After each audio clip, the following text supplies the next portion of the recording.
Halo teman-temanku, selamat pagi. Apa kabar semuanya? Mudah-mudahan sehat ya. Teman-teman, hari ini tanggal 27 Mei 2024 ya. Jadi hari ini adalah berkumpulnya semua pemain-pemain timnas Indonesia yang akan berlaga nanti di tanggal 2, tanggal 6, tanggal 11 ya. Tanggal 2 ketemu Tanzania, tanggal 6 ketemu Irak, tanggal 11 ketemu Filipina.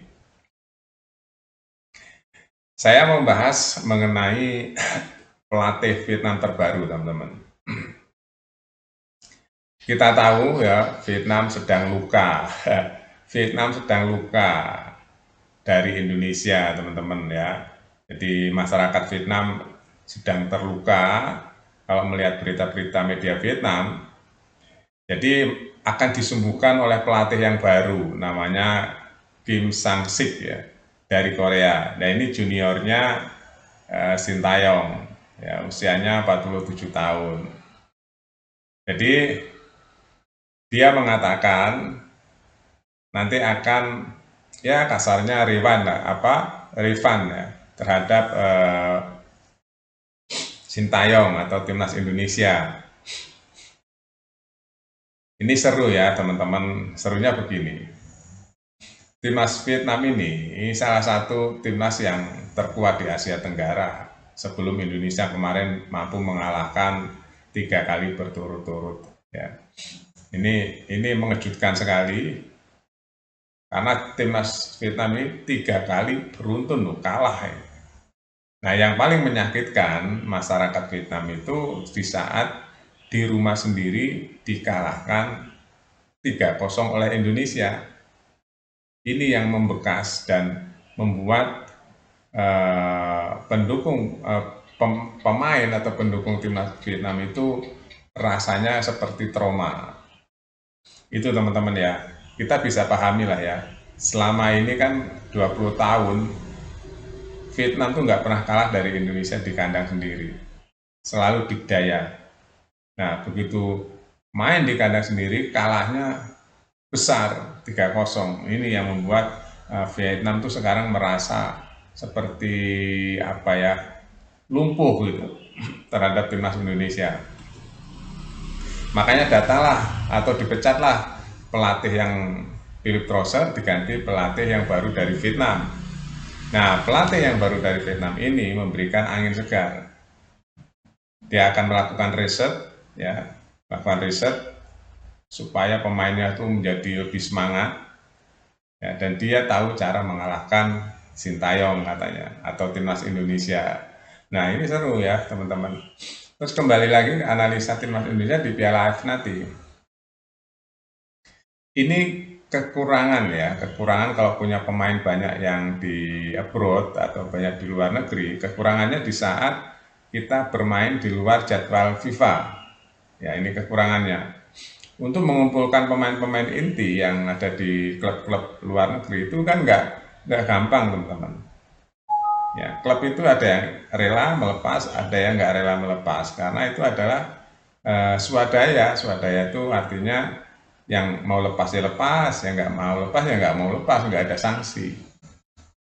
Maksudnya FIFA kalau yang nggak lepas nggak masalah gitu. Nah itu susahnya Indonesia nanti di Piala AFF untuk menghadapi Vietnam dan Thailand nanti seandainya lolos fase grup ya, karena kita satu grup dengan Vietnam gitu. Kita satu grup dengan Vietnam teman-teman.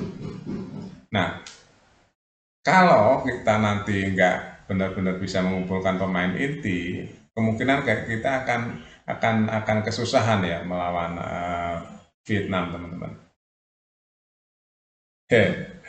Lucu ya kalau kita lihat peta peta di Asia Tenggara ini ya, karena ini benar-benar eh, rivalitasnya tinggi. Dulu kita sama Malaysia, Malaysia nggak kreken sejak Sintayong masuk, ya kan? Malaysia kan kalah banyak tuh, 4-1 dari Indonesia sejak Sintayong masuk tuh waktu itu. Nah disitulah redupnya Malaysia. Terus kita kalah atau sulit sekali mengalahkan Vietnam. Vietnam sekarang bisa kalah dari Indonesia. Nah, kalahnya telak lagi. Nah, itu munculnya Sintayong. Jadi Sintayong itu membuat timnas Indonesia mentalnya naik.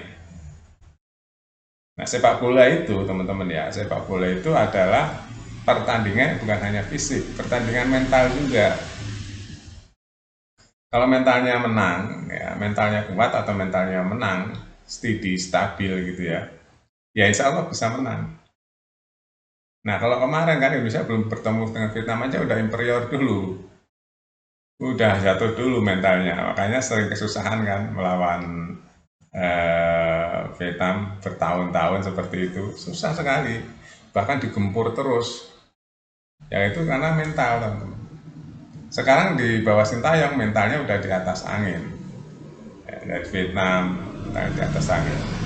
Nah, jadi petanya sekarang sudah berubah. Tapi ada tapi terus lah ya kalau bahas sepak bola, karena sepak bola itu dinamis. Begitu kita lemah, kita lengah, kita terlambat mengantisipasi update pemainnya juga, kita akan kalah. Kita lihat aja liga-liga di Liga Inggris, City sama MU tuh ya. Itu kita lengah dikit aja udah beda hasil. Nah, begitu juga dengan di kawasan Asia Tenggara ini ya. Terutama Vietnam, Thailand, ya itu dua negara itu, dan Indonesia, tiga negara. Yang lengah dikit ya udah kalah.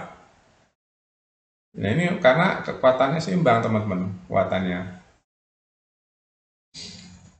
asik juga ya. Kalau kita terus ngikuti gitu ya, ngikuti perkembangan update terbaru sepak bola di Asia Tenggara ini, asik. Karena apalagi sekarang Indonesia sudah dipenuhi oleh pemain-pemain naturalisasi yang semakin lama semakin berkembang, semakin lama semakin mature. Kalau kita amati ya, pemain-pemain muda Indonesia teman-teman, pemain-pemain muda Indonesia sekarang kan mulai tuh satu-satu yang muda-muda itu permainannya semakin semakin solid ya, semakin kelihatan indah dilihatnya.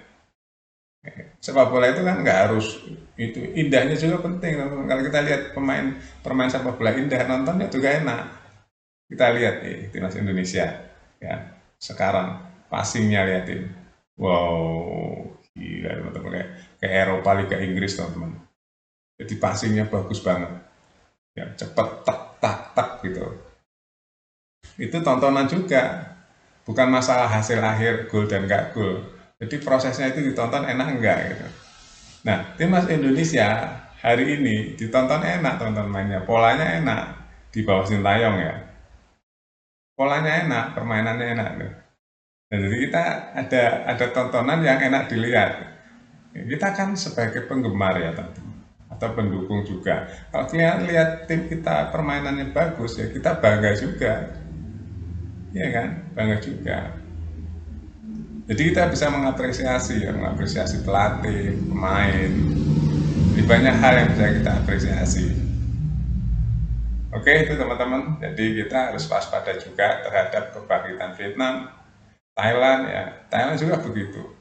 Dia nggak mau kalah dari Indonesia, nggak mau kalah. Nah sekarang tinggal soliditas timnas Indonesia nih, ya antara pelatih dan pemain. Soliditasnya seperti apa nih? Apakah bisa kumpul semua untuk membela timnas Indonesia nanti di akhir tahun?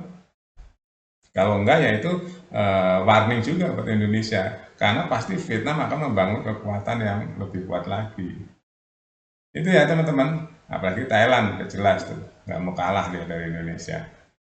Madem Pang itu nggak mau kalah juga dia. Ya kita update terus teman-teman berita-berita terbaru di Buat Makan TV. Sampai jumpa.